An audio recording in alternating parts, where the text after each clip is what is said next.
नमस्कार। प्रश्न संख्या 11 है, त्रिभुज ए बी सी और त्रिभुज डी ई एफ में, तो देखो भाई चित्र यहाँ पे बना दिए ए बी सी और डी ई एफ में ए बी बराबर डी ई, यानी ये वाली भुजा बराबर किसकी है, इस वाली की, और A B parallel D E, A B parallel D E, ये दोनों भुजा समांतर है। बी सी बराबर ई एफ, बी सी यानी कि ये भुजा बराबर क्या है, ई एफ, इस भुजा की, और B C parallel E F, और बी सी और ई एफ क्या है, पैरेलल ई एफ। ठीक है, मतलब ये इसके बराबर और पैरेलल, ये इसके बराबर और पैरेलल, समांतर। शीर्षों ए बी और सी को क्रमशः शीर्षों D E F, A B C का शीर्ष डी बी सबके साथ मिला दिया रहा। ठीक है, इसके जो शीर्ष हैं, ये वाला शीर्ष इसके साथ जोड़ा जाता है। दर्शाइए कि, सबसे पहला क्वेश्चन पूछा गया, इसमें बच्चे 6 भाग हैं। ठीक है, पहला भाग, चतुर्भुज ए बी ई डी एक समांतर चतुर्भुज है, ये दर्शाओ। तो भाई है कहाँ पे, ए बी ई डी, ये वाला चतुर्भुज क्या है, समांतर। समांतर का क्या मतलब, ये भुजा इसके बराबर, ये भुजा इसके बराबर दर्शानी है। ठीक है, क्वेश्चन समझ में आया। तो भाई देखो इसमें दिया क्या गया है, सबसे पहले ठीक है, जो दिया है उसको लिख लेंगे। दिया है क्या क्या दिया गया है भाई, कह रहा है कि दो त्रिभुज हैं ए बी सी और डी ई एफ, इस प्रकार हैं कि ए बी बराबर डी ई और A B parallel D E तथा बी सी बराबर ई एफ और B C parallel E F, जो क्वेश्चन में दिया गया था वही चीजें। ठीक है, अब सबसे पहला जो सिद्ध करना है कि A B C D, A B E D क्या है, समानांतर। समानांतर चतुर्भुज की बच्चे विशेषता क्या होती है, उसके आमने सामने के कोण बराबर होने चाहिए। सॉरी, आमने सामने की भुजा, सम्मुख भुजा बराबर पैरेलल हो, और बराबर अगर है तो वो समानांतर चतुर्भुज हो जाएगा। ठीक है भाई, अगर इसमें ये वाली पैरेलल ऐसे बताया गया होता तो बराबर नहीं होती भुजाएं, और बराबर नहीं होती तो फिर जाहिर सी बात है ये भुजाएं भी बराबर नहीं होती। तो इसकी लंबाई इतनी है, सेम सेम है, यानी कि और पैरेलल यानी कि बीच की दूरी भी बराबर है, तो क्या हो जाएगा, ये भुजाएं भी इसके बराबर होंगी और पैरेलल भी होंगी, क्योंकि इसके और इसके बीच की दूरी भी समान है। ठीक है, तो जब एक युग्म इसमें दिया गया है तो यानी कि ए बी सी डी क्या है, एक समांतर चतुर्भुज है ही। ठीक है, तो क्या लिखेंगे, चतुर्भुज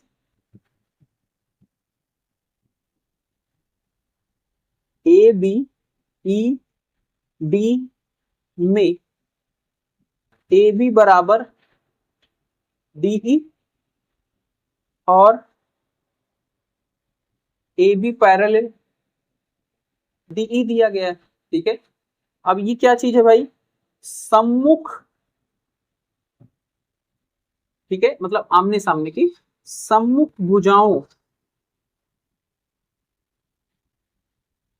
का एक युग्म बराबर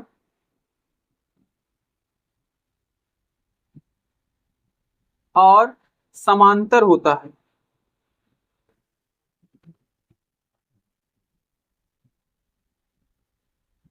होता है, इसका मतलब क्या है, अगर एक युग्म बराबर हो और समानांतर भी हो तो वो पूरा चतुर्भुज क्या होता है बच्चे, समांतर चतुर्भुज होता है। इसलिए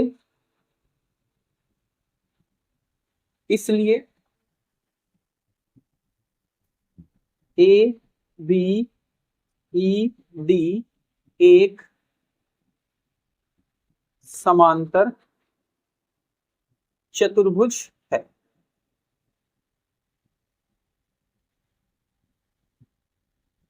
ठीक है, ओके, ठीक है भाई, एक युग्म अगर इसका क्या है, बराबर है और समानांतर है, दूसरा युग्म अपने आप बराबर और समानांतर हो जाएगा। ठीक है, तो ये क्या हो गया, समानांतर चतुर्भुज हो गया। अब दूसरा क्वेश्चन इसमें बोला गया है BEFC एक समांतर चतुर्भुज है। तो भाई देखो चित्र में देखो BEFC है कहां पे भाई, बी ई एफ सी, ठीक है, बी ई एफ सी। ये कह रहा है कि एक समानांतर चतुर्भुज ये दिखाओ।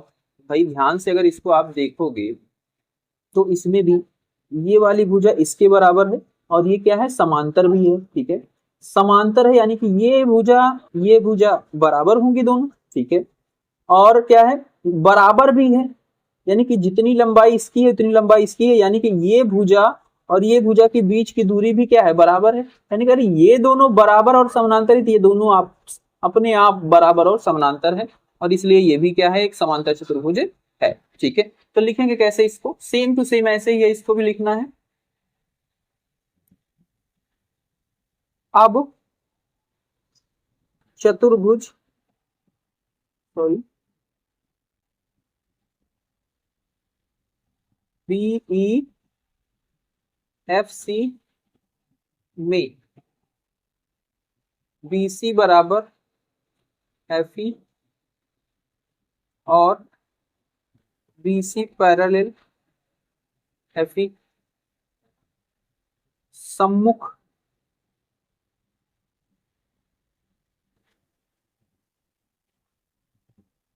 भुजाओं का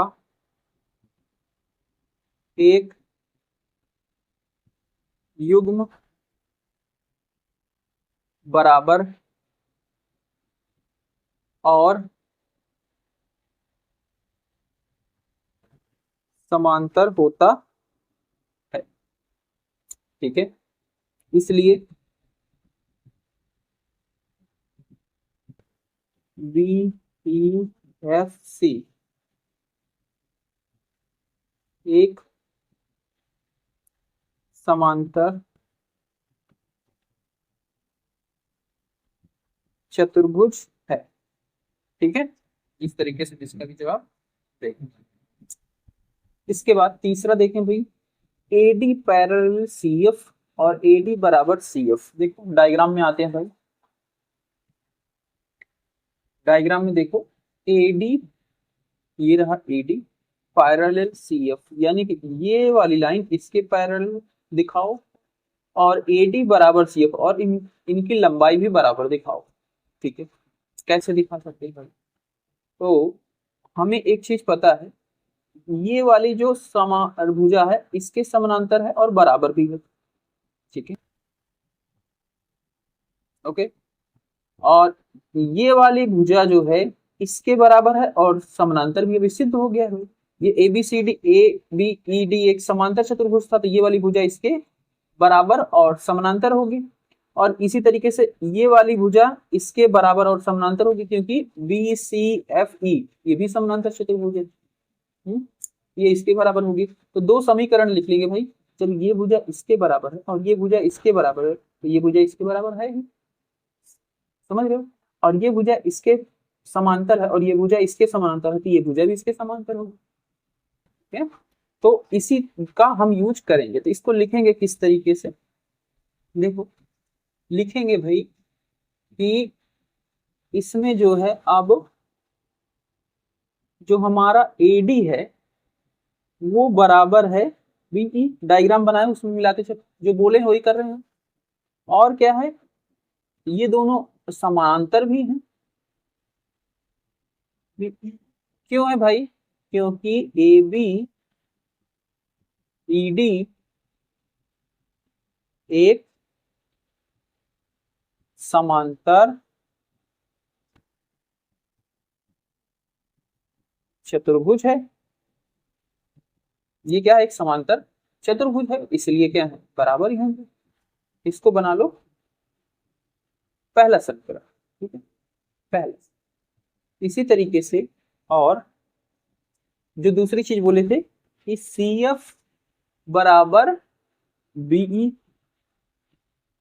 और सी एफ पैरेलल बीई, ये क्यों बराबर है भाई, तो ये क्यों है, क्योंकि इसमें भी क्या था, बी ई एफ सी एक समांतर चतुर्भुज है। समांतर चतुर्भुज है तो आमने सामने की भुजा पैरेलल और बराबर भी हो, ठीक है। ये बोल लो दूसरा समीकरण। अब समीकरण 1 और 2 से, समीकरण 1 और 2 से भाई जब इसमें ये देखो AD बराबर BE और CF बराबर BE, यानी कि दोनों क्या है, BE है, यानी कि ये दोनों भी बराबर होंगे, तो यानी कि AD बराबर CF भी होगा। ठीक है, अब देखो इसमें AD बराबर पैरेलल BE और CF बराबर पैरेलल BE, ठीक है, पैरेलल है, तो ये भुजा इसके पैरेलल, ये भुजा इसके पैरेलल, ये तो दोनों सेम ही चीज है, यानी कि ये दोनों भी पैरेलल है। ठीक है, यानी कि AD पैरेलल CF, ठीक है, और यही हमें सिद्ध करने को ये बोल रहा था। ठीक है, इति सिद्धम।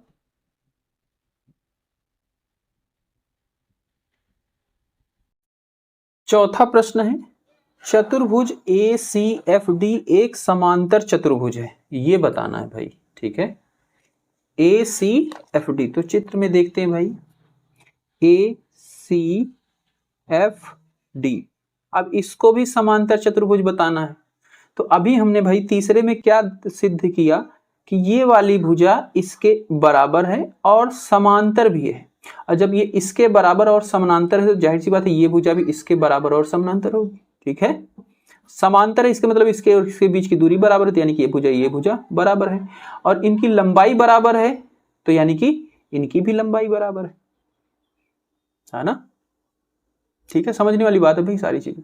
ठीक है, तो कैसे लिखेंगे इसको भाई, इसका जवाब हम क्या लिखेंगे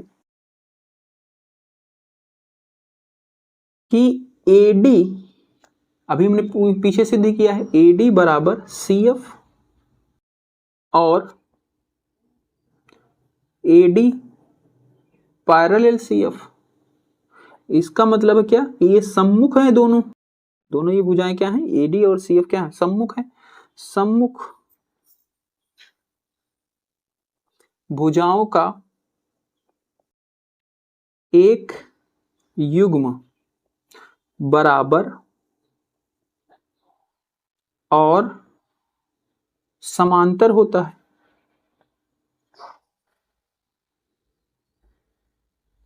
जब ये समांतर है, एक युग्म बराबर, तो दूसरा अपने आप ही बराबर होगा, इसलिए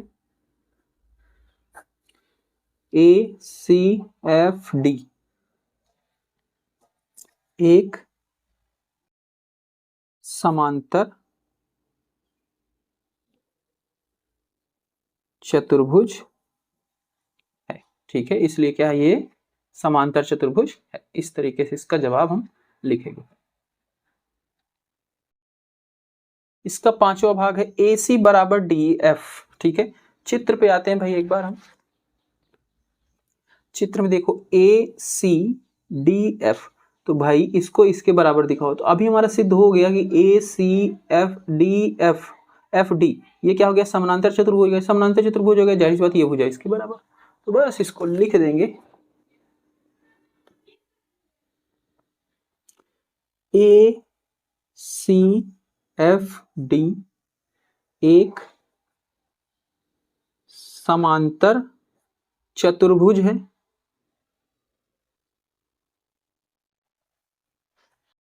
चतुर्भुज है, ठीक है, चतुर्भुज है, इसलिए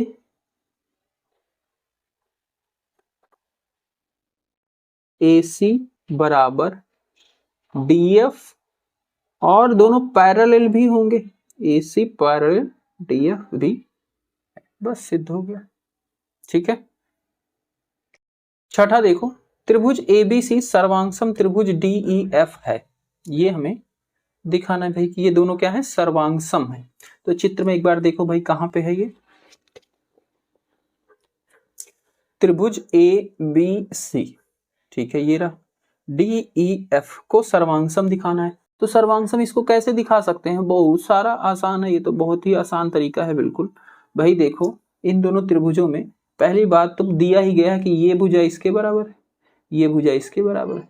ठीक है, अब एक कोई और भुजा बराबर दिखा दो, इसको ही दिखा दो, ये इसके बराबर है। ठीक है, क्योंकि ये ACFD एक समांतर चतुर्भुज है, ये इसके बराबर हो गई, और तीन भुजाएं बराबर हो गई, यानी कि SSS नियम से ये त्रिभुज इसके सर्वांगसम हो जाएगा। ठीक है, तो लिख के दिखा रहे हैं किस तरीके से लिखा जाएगा भाई।